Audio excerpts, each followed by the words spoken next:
Today's episode of Bible Study Greek discusses 1 John 1, verses 1 and 3, and addresses the problem of what happens when you get a very complicated Greek sentence, and how do you even get started?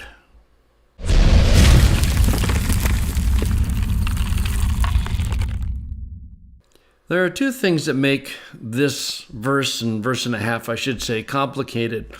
One is that you start with this series of relative pronouns.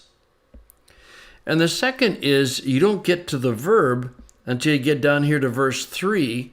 And I guess a third issue is there's no express subject, so you have to get it out of the verb. Remember, normal Greek word order is conjunction, verb, subject, direct object.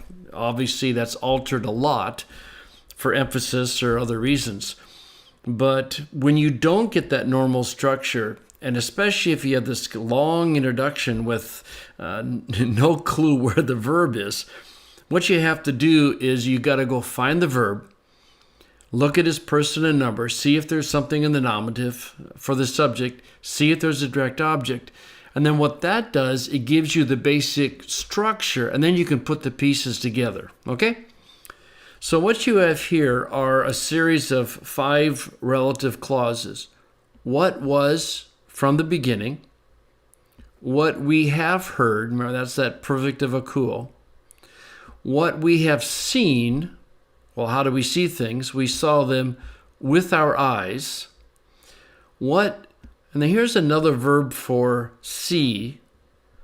And when you get those two like this, probably there's some nuance of difference. Normally people just don't use exact synonyms without any significant change in meaning. The older English is beheld for theaomai. It's the idea of gazing at, learning as you reflect. Horao is more just to see something. So I don't know how you want to translate that. What we have beheld, what we have gazed upon, something like that. So, but what we have beheld, and now you get another part of the same relative clause, right? Our hands have touched. So you have these two verbs. And here there's just no express subject, but here there is an express subject. So what we have seen and our hands have touched. And then you get this prepositional phrase. And one of the advantages of phrasing is that you have to decide what modifies what. So what is the pre attached to? Well, it kind of makes sense to say what we have beheld concerning the word of life, but you have it at the end. And in Greek, if you want a modifier to modify everything in a series, you just put it at the end. So it's also possible that we're to see it understood there that our hands have touched. Well, touched what? Well, touched something concerning the word of life. But you got to make a decision. So what we have beheld and our hands have touched concerning the word of life. And then in the Greek text, there's a dash there. I just put ellipsis. You have verse 2, and then John picks up with the 5th relative clause, and basically he's repeating what he said in verse 1. What we have seen and what we have heard. Finally, here's the verb. Remember, the main verb cannot be in a relative clause. So, etheasamatha, epsilapheson, or up earlier, akekaomen, or ain. None of those can be the main verb because they're inside a relative clause. So here's your main verb for this sentence. We are announcing also to you all.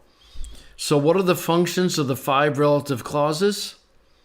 Yeah, the direct objects, aren't they? We are announcing what was from the beginning. We are announcing what we have heard. We are announcing what we have seen with our eyes. We are announcing what we have seen and our hands have touched concerning the word of life. And we're announcing what we have seen and have heard. We're announcing all these things also to you all. We have seen them, we've experienced them, and now we're going to announce them also to you. So the basic rule here is if you have an awkward Greek verb sentence, go find the verb, find its subject, see if there's direct objects, and then put all the pieces together.